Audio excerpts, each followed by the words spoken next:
بسم اللہ الرحمن الرحیم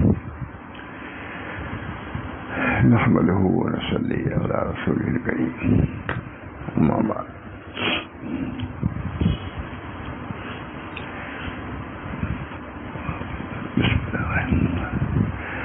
بسم اللہ الرحمن الرحیم رسول اللہ صلی اللہ علیہ وسلم کا ارشاد ہے، جس کے دل میں اندیشہ فقر جاگزی ہو اس کا عمل بہت ہی کم مقبول ہوتا ہے۔ ہر وقت اسی فکر میں کہاں سے کھائیں گے، کہاں سے پئیں گے، اسی میں پوری زندگی اسی کرتی ہے۔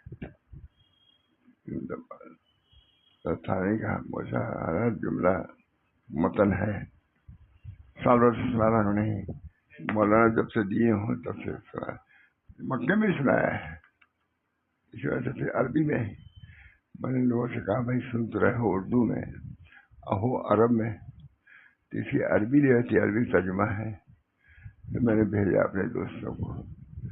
2 بجے رات میں مکے کی کسی طاق پر رکھی ہوئی تھی، عربی ہوئی ہے، یہی بات ہے، میں بھول جاتا ہوں بھائی، مل گئی۔ پھر میں نے ترجمہ شروع کیا، یہ ملا، میں نے کہا میں نہیں کر سکتا، لوگوں سے کہا کہ میں نہیں کر سکتا ترجمہ، یہ بات تھا نہیں، حضرت حاجی صاحب نے ترجمہ کرایا ہے، اشرف علی اس کتاب کا ترجمہ کر دو، بہت مفید ہوگی۔ لیکن اب کون مفید کتاب لیتا ہے، خریدتا ہے؟ ایک دفعہ میں گیا حضرت علی میں گیا رحمہ اللہ، کہا مولانا میں نے کتاب لکھی ہے، لیکن کیا کروں، ختم ہو گئی، آپ کو دے بھی نہیں پایا۔ علی میں کہا، میں نے کہا حضرت میں نے خرید لی اس کو۔ کہا ہماری کتاب خرید لی آپ نے؟ اتنا تعجب کیا، یہ معلوم تھا کہ مولوی آدمی کتاب کے لیے خرید لے، مولوی کی بہت کمی ہے۔ میں وہیں تھا کنٹھاریا میں، تو کتابیں رکھی ہوئی تھی، کچھ پتلی تھی کچھ، تو میں کوئی کتاب کسی کو ہدیہ دینے لگا، تو لڑکا کہنا نہیں وہ دیجیے، وہ باپ نے ڈانٹا، وہ دے رہے ہیں یہی بڑی بات ہے، کتاب لوگ کتنا مفت، بڑی مزیدار، اس کی بات جب تک مفت، اس کے لیے خرچ کرو۔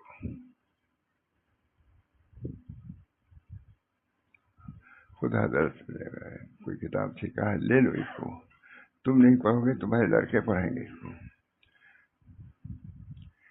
خود کتاب پہ لکھا ہوا ہے، حدیث کی کتاب، کأن فی بیتہ نبی یتکلم فیہ، یہ کتاب ہے ترمذی، تو کہا کہ اس کو رکھ لو، جس کے گھر میں یہ کتاب ہو گویا کہ ایک نبی ہے جو کلام کر رہا ہے۔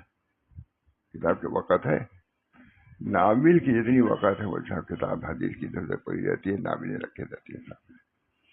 جب امت کا یہ حال ہوگا تو جو کچھ ہو جائے گا مولانا، کتاب کی توہین، کتاب والوں کی توہین، اللہ کو گوارا نہیں۔ اللہ ہم سب لوگوں کو جو دین متین ہم کو دیا ہے، اللہ نے اس کے قدر کی توفیق دی، دین متین۔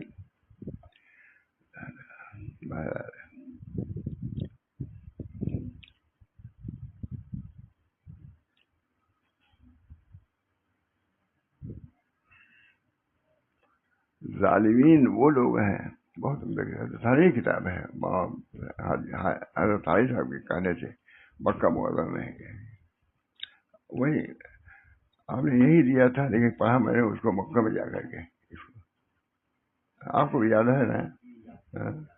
پتا نہیں۔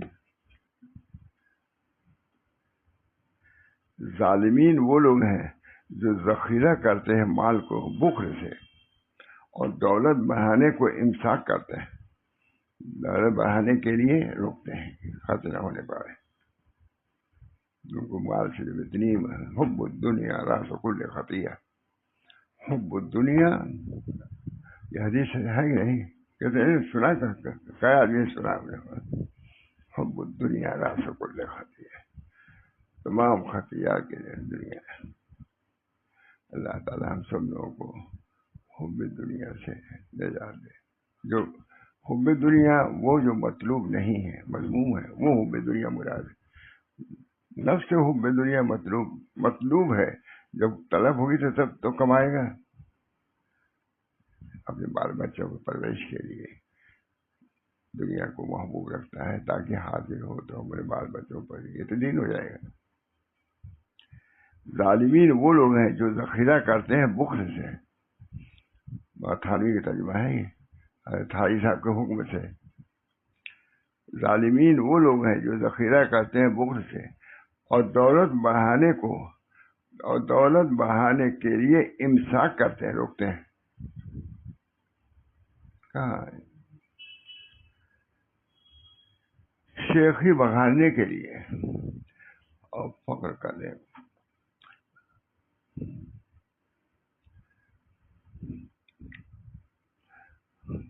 تو ان لوگوں کے قلوب میں غفلت خوب جم گئی ہے، اللہ تعالیٰ محفوظ رکھے۔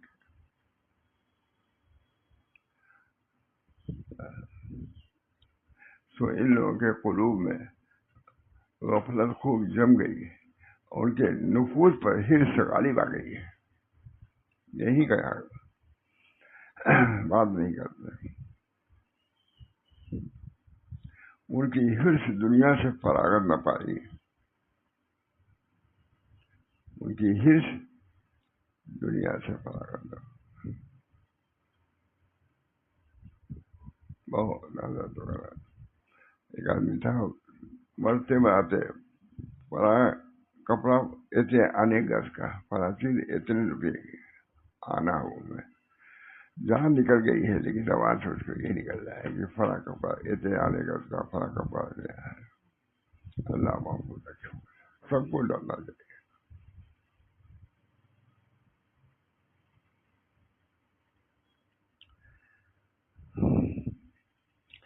سو ان لوگوں کے قلوب میں غفلت جم گئی ہے، ان کے نفوذ پر حرص غالب آ گئی ہے۔ ترجمہ ٹھیک ہے نا؟ عربی والا ترجمہ، پھر حضرت تھانوی ترجمہ کر رہے ہیں یہ،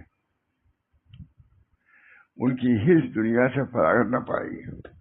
ایسی حرص میں رہو گے دنیا ہی نہیں، مر جاؤ گے، ختم ہو جائے گا۔ اس کی ہمت دنیا کے سوا کسی طرف نہ جائے گی، مجھے نماز روزہ دنیا۔ اللہ محفوظ رکھے۔ آخری وقت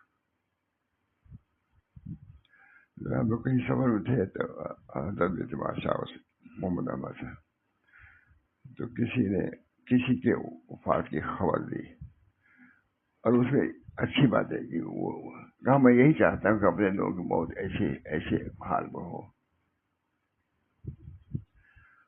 گھر میں ہماری بادشاہ رسول اللہ صاحب کے صاحبزادی بھول گیا تھا، نہیں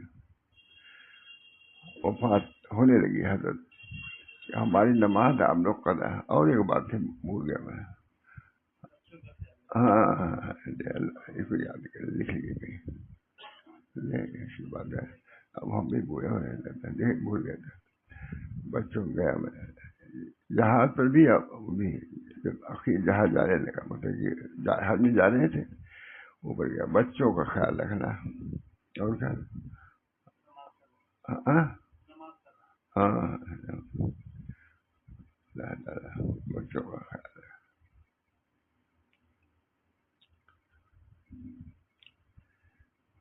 سو لوگوں کے قلوب میں غفلت خوب جم گئی ہے اور ان کے نفوذ پر حرص غالب آ گئی ہے، مرتے وقت وہی حرص، ان کی حرص دنیا سے فراغت نہ پائے گی، لوگ کو لوٹا جائے۔ جب تک کوئی بھولنے لگا، کوئی بزرگ تھے اپنے بہت بڑے، کیا تھا وہ یہی کہتے تھے کہ فلاں آدمی دنیا سے بے لفظ چلا گیا اور فلاں آدمی دنیا میں لت پت ہو گیا، روتے تھے اخیر والے فلاں، یہ اپنے کو کہا کہ میں تو دنیا میں لت پت ہو گیا، ہمارے فلاں ساتھی چلے۔ صحابہ کا بھی واقعہ ہے، افطار رکھا گیا، رونے لگے، بیوی نے کہا کہ آپ رونے سے تھے افطار کا کیا، مجھ سے اچھے فلاں لوگ تھے اور ان کا انتقال ہوا، انہوں نے یہ کھایا نہیں، ان کے سامنے یہ چیز آئی بھی نہیں، اور میں گنہگار ایسا کہ ان نعمتوں کے لیے گویا کہ زندہ کیا گیا، وہ ان نعمتوں سے فارغ ہو گئے، خدا تک پہنچ گئے، اب وہاں کی نعمت سے کیا پوچھنا ہے؟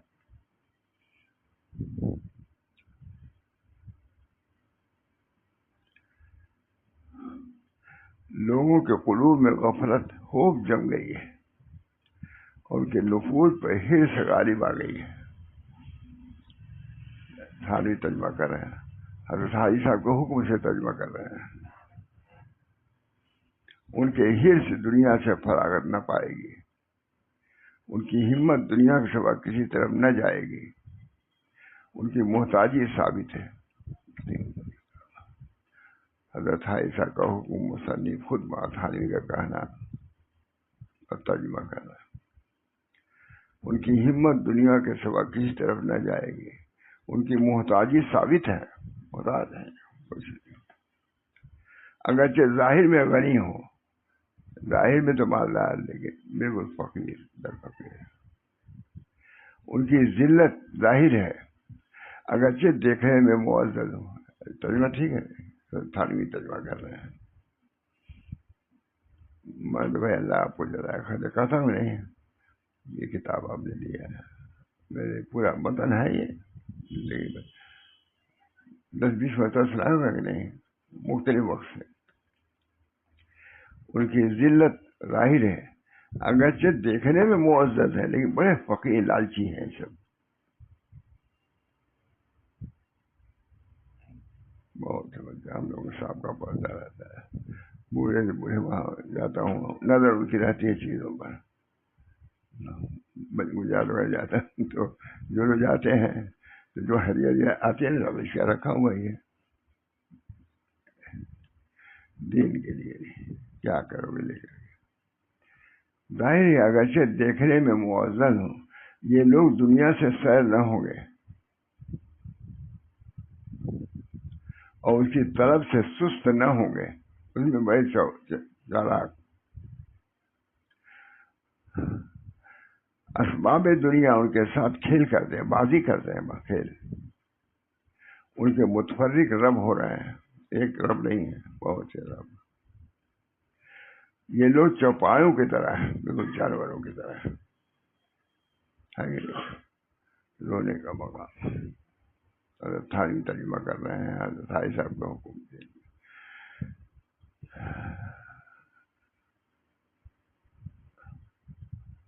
حضرت تھانوی بھی بقدر ضرورتی رکھتے تھے۔ حضرت تھانوی کی جو اخیر کے وقت ہے پڑھنا چاہیے، سوال ہے ضرور پڑھیے۔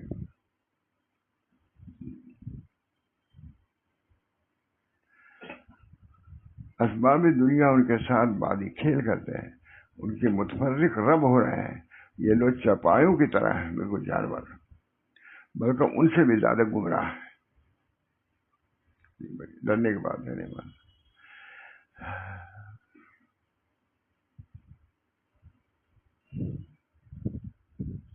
یہی لوگ غافل ہیں، غافل یہی لوگ۔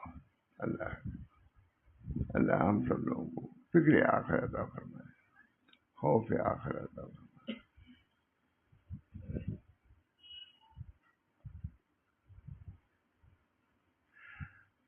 حضرت کیا میرے سامنے کی بات ہے، پھر نہیں کوئی چیز ایسی آئی ہے، لذیذ چیز پہلے زمانے میں تھوڑے نا آئس کریم حضرت نے ایک چمچہ کھایا ہے، ماشاء سے دادا، اور خالدہ بیٹھی ہوئی تھی، کہا تم کھا جاؤ، ہم کھائیں گے تو گناہ ہی کریں گے، ماشاء سے دادا جملہ بن گیا۔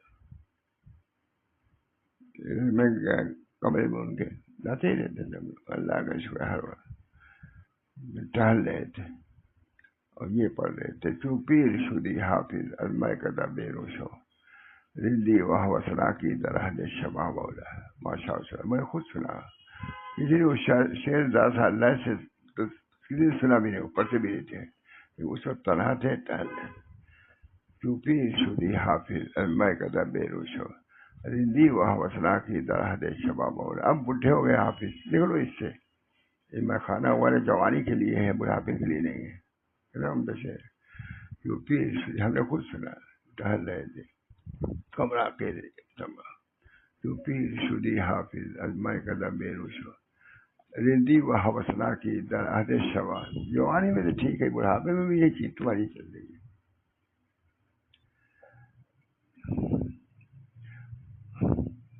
اسباب دنیا ان کے ساتھ بازی کھیل کر رہے ہیں، ان کے متفرق رب ہو رہے ہیں، ایک رب نہیں۔ یہ لوگ چپایوں کی طرح ہے، جانوروں کی طرح، بلکہ ان سے بھی زیادہ گمراہ ہے۔ مولانا دیکھیں کتاب کام آ رہی ہے، بلکہ ان سے بھی زیادہ گمراہ، بلہم اول، ان سے بھی زیادہ گمراہ۔ یہی لوگ غافل ہیں، بڑھاپا آ گیا، بال مبارک، جاءکم النذیر کا مطلب ایک تفسیر یہی ہے کہ ان کے بعد نذیر آ گیا، یہ بال پک گیا، یہ نذیر، اب ڈرانے والی چیز آ گئی، اب متوجہ ہو جاؤ خدا کی طرف، نذیر کی طرف، بلکہ ان سے بھی زیادہ گمراہ ہیں۔ یہی لوگ غافل ہیں، ان کے دلوں میں علم کے یاد رکھنے کی اور نصیحت سننے کی جگہ نہیں رہ گئی ہے۔ صراحتاً منع بھی کر دیتے ہیں،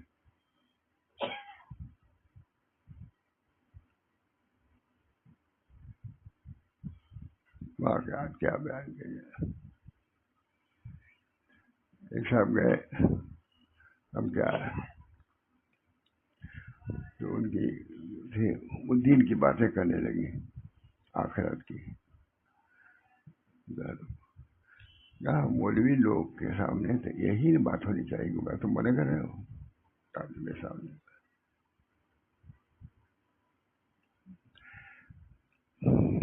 نصیحت سنے، بس بہت کم لوگ ہیں جن کے اعمال مقبول ہوتے ہیں، جب دل ایسا ہے، ان کے احوال صاف ہوتے ہیں، ان کے احوال صاف، کیونکہ اندیشہ فخر ان کے دلوں میں بس رہا ہے۔ اور رسول اللہ صلی اللہ علیہ وسلم کا ارشاد ہے، ان کے دلوں میں علم کی یاد رکھنے کی اور نصیحت سننے کی جگہ ہی نہیں ہے۔ اچھا بس کرو، کہاں بھی صاف کر دیتے ہیں، ذرا یہ صاف بن دے گا کوئی،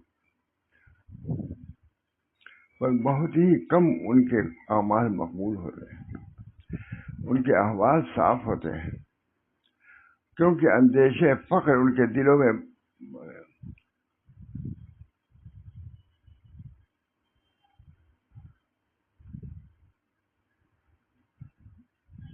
رسول اللہ صلی اللہ علیہ وسلم کا ارشاد ہے، جس کے دل میں اندیشہ فقر جاگوزی ہو، اس کا عمل بہت کم مقبول ہوتا ہے، ہر وقت اسی میں ادھر بولے۔ پر جو ایماندار اس سے عافیت ہے، جو ایماندار اس سے عافیت، جس میں وہ پھنسے ہیں اور وہ آفت سے سالم ہو، جس میں وہ بھر رہے ہوں، اس کی قدرت سے پاک ہو جس میں وہ بھر رہے ہیں، اس پر واجب ہے کہ اللہ تعالیٰ کا شکر کرے۔ جن کا قلب خالی ہے، فارغ ہے، اور جو ہو رہے ہیں ہونے دو، لیکن تمہارا دل اگر صاف ہے تو اللہ کا شکر ادا کرو، بھر رہے ہیں، اس پر واجب ہے کہ اللہ تعالیٰ کا شکر کرے اس فضل پر جس کے ساتھ اس کو مخصوص کیا ہے، اللہ نے اپنی طرف اس کو متوجہ کر دیا اور اپنے عطا سے اس پر انعام کیا ہے۔ عطا یہی ہے کہ عقید دم میں ایمان کی عظمت، اس کی طرح عطا فرمائے اللہ ہم سب لوگوں کی توفیق دے۔ سے اخیر میں تلقین کی جاتی ہے، واجب ہے کہ اللہ تعالیٰ کا شکر کرے اس فضل پر جس کے ساتھ اس کو مخصوص کیا ہے اور اس پر اپنے عطا سے اس پر انعام فرمایا ہے۔ اور جب ایسے لوگ دیکھے تو کہے الحمدللہ الذی عافانی مما ابتلاک بہ وفضل کثیر مما خطب بہ۔ جیسا کہ جب کسی ایسے شخص کو دیکھتا ہے جس پر مصیبت ہوتی ہے تو اللہ کی حمد کرتا ہے، جسے تجھ کو عافیت دی اس پر حمد کرتا ہے۔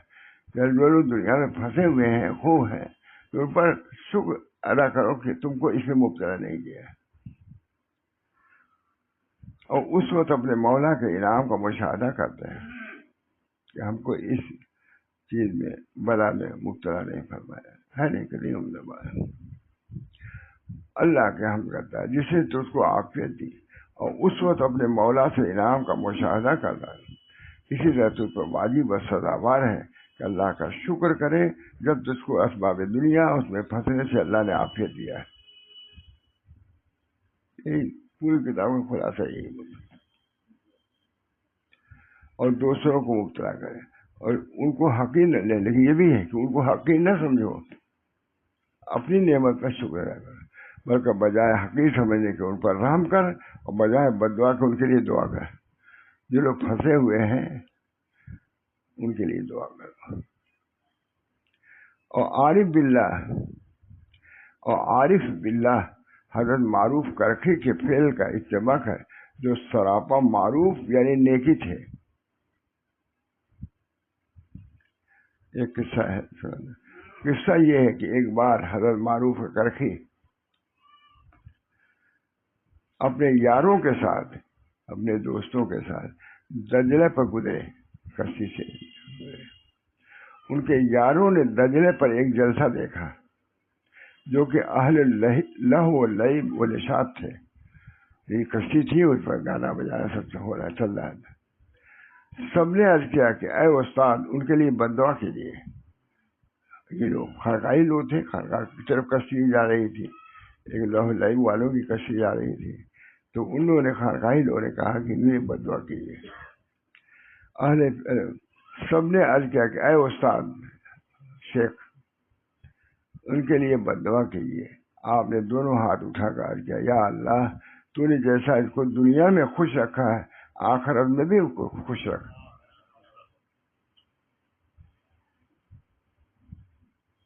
کسی دعا کیا اور بد دعا ہی نہیں شروع کر دیں, ہلاک کر دیں. یہی واقعہ کافی ہے عبادت گزاروں کے لیے.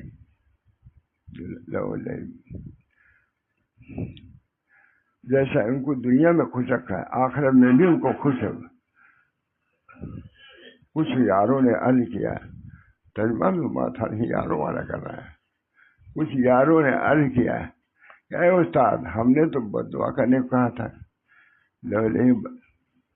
آپ نے فرمایا کہ جب اللہ کو آخرت میں خوش رکھنا منظور ہوگا تو ان کو توبہ کی توفیق دے گا. میں کیوں اس کے لیے بد دعا یہ کیا کہنا ہے, جب اے استاد تو نے بد دعا کہا, ہم نے تم سے بد دعا کو کہا تھا. آپ نے فرمایا کہ جب اللہ کو آخرت میں خوش رکھنا منظور ہوگا تو ان کو یہی توبہ دے دے گا. تم یہی کہہ رہے توبہ کر لیں, میں کہہ رہا آخرت درست ہو جائے, مت حاصل کی تو ان کو توبہ بھی. تو تمہارا اس میں کیا نقصان ہے؟ اگر تمہاری دعا سے کچھ ہو جنت میں, تمہارا کیا نقصان ہے؟ اسی وقت اس جلسے کے لوگ خوشی میں آئے اور مرد ایک طرف اترے, عورتیں ایک طرف اتری. اسی متقی پرہیزگار سب ہو گئے. دعا قبول ہوتے ہی ان کا دل ہی بدل گیا. دونوں پاک صاف ہوئے اور توبہ کرتے ہوئے اللہ کی طرف متوجہ ہو گئے. اس میں حضرت معروف کرخی کی برکت سے بڑے بڑے عابد و زاہد پیدا ہوئے. وہی شرابی کبابی لوگ تھے. پر جب گنہگاروں پر, اب فرما رہے ہیں, پس جب گنہگاروں پر نظر پڑے تو یہ سمجھ کے علم ازلی اور مشیت قطعی میں ان پر یوں ہی حکم ہو چکا ہے, اگر تو ایسا نہ کرے گا تو تجھ پر اندیشہ ہے کہ ایسے امتحان میں تو بھی مبتلا ہے. ان کو معذور سمجھو, دعا تو کرتے ہیں, معذور سمجھو کہ اللہ کیا ہے لکھا ہوا سب دیکھیں. ان کی طرح تو بھی اندیشہ ہے کہ ایسے ہی امتحان میں تو بھی نہ پھنس جائے, ذلیل نہ سمجھو. ہدایت کی دعا کر آگر اللہ. شیخ ابو الحسن رحمۃ اللہ علیہ کے شاہ سن کیا کہہ رہا تھا, ایمان والوں کی تعظیم کرو اگرچہ وہ عاصی و فاسق ہی کیوں نہ ہو. ایمان مجھے دل میں, اور ان کو نیک بات بتلا. بس تمہارا کام یہی ہے کہ ان کو نیک بات بتلاؤ, ذلیل نہ سمجھو. ان کو نیک بات بدلا اور بری بات سے منع کر, یہ تمہارا فریضہ ہے. ذلیل سمجھنا نہیں, بلکہ فریضہ یہ ہے کہ امر بالمعروف نہیں منکر کو, اور ان سے ملنا اگر چھوڑے تو وہ بھی شفقت سے ہو, شفقت سے ہو. نہ اپنی بڑائی جتلانے کو، سب کو بھائی اب نہیں ماننے اب ہمارے الگ ہو جاتے ہیں، اس میں بھی بچایا ہے نفسانیت سے۔ میں نے دیکھ رہا سبحان اللہ کیا ہی خوب فیصلہ فرمایا۔ شفقت یہ کہ ہمارا ملنا جلنا چھوڑنے سے اس کو تبدیل ہوئی، یہ شفقت ہے۔ الگ ہو جاؤ لیکن شاید اس جدائی کی وجہ سے اس کو عبرت ہو، نصیحت ہو اور طریقہ حق اختیار کر لے۔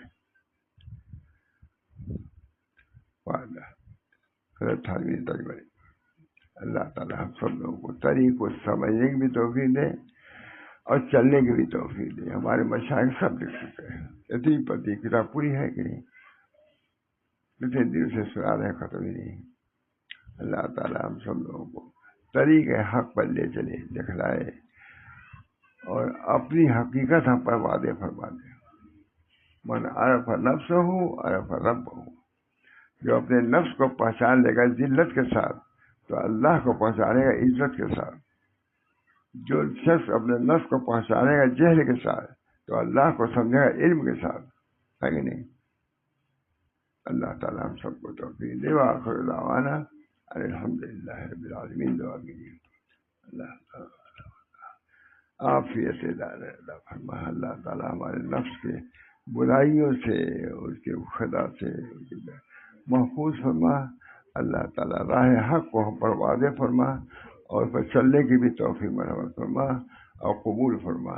ربنا تقبل منا انک انت السمیع العلیم برحمتک یا ارحم الراحمین، بحرمت سیدنا نبی الکریم صلی اللہ تعالی علیہ وسلم۔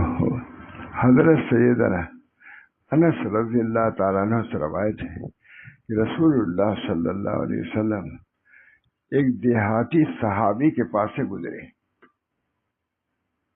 آخر اسی 11ویں جلد ہے اس کا آخر میں رسول اللہ صلی اللہ علیہ وسلم ایک دیہاتی صحابی کے پاس، حضرت ابوبکر صدیق کے پاس سے نہیں، نہ حضرت عمر سے، ایک دیہاتی صحابی کے پاس سے گزرے۔ اس زمانے کے صحابی کتنے عارف تھے کہ ابوبکر صدیق جیسے آدمی بیٹھتا ہے ان کی سننے کے لیے۔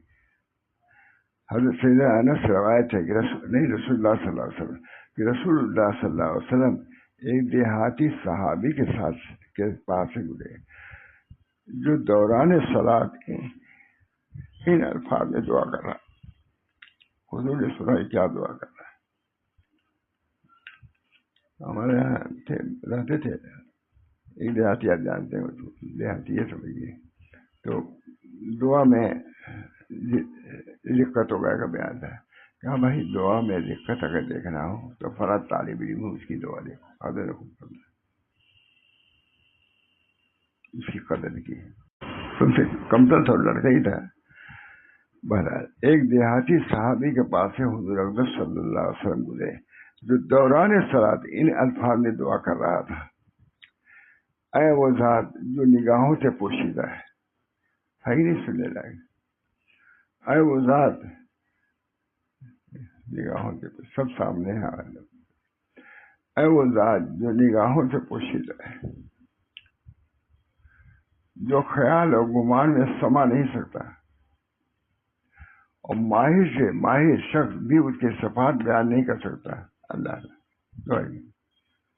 پورے 11 جلدوں کا مطلب کتنا بڑا آدمی۔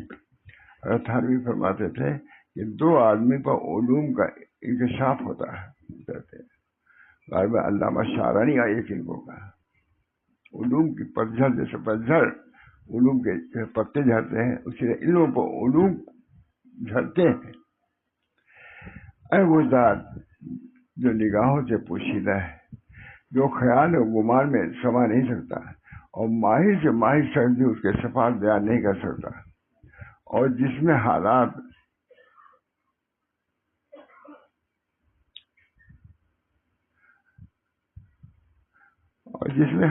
اور زمانے کی وجہ سے کوئی تبدیلی نہیں، وہ سنتا ہے، ہر حال میں سنتا ہے۔ حالات اور زمانے کی وجہ سے کوئی تبدیلی نہیں ہوتی اور نہ وہ کسی حادثے اور مصیبت سے دوچار ہوتا ہے، کچھ نہیں، اٹل۔ وہ پہاڑ کے وزن سے، سمندر میں پانی کے مقدار سے، وہ پہاڑ کے وزن سے، سمندر میں پانی کی مقدار سے اور بارش کے قطرے کی تعداد سے واقف ہے. یہ کہ دعا ہے، معرفت کی دعا ہے کہ نہیں؟ وہ جس میں حالات زمانے میں نہ وہ کسی حادثے سے اور مصیبت سے دوچار ہو سکتا ہے، وہ پہاڑ کے وزن سے، سمندر میں پانی کی مقدار سے اور بارش کے قطرے کی تعداد سے واقف ہے. کتنی بارش ہوئی، اب تو آلہ لگاتے ہیں تو نہ بتاتے ہیں کہ بارش ہوئی، تعداد سے، مقدار کے اور بارش کے قطرے کے تعداد سے. نہیں لکھا ہے، خوب لکھا ہے، علامہ شارانی ہے، حضرت شاہ حضرت ثانی نے لکھا ہے کہ شاہ ولی اللہ صاحب پر، علامہ شارانی پر علوم کا القاء ہوتا ہے. جیسے پتجھڑ پتے گرتے ہیں اسی طرح ان پر علوم کی بارش ہوتی ہے.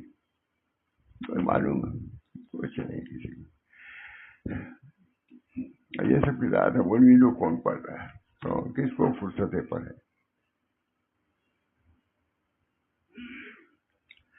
وہ پہاڑ کے وزن سے، سمندر میں پانی کی مقدار سے اور بارش کے قطرے کی تعداد سے واقف ہے. کتنی بارش ہوئی، اب تو آلہ لگا رہے.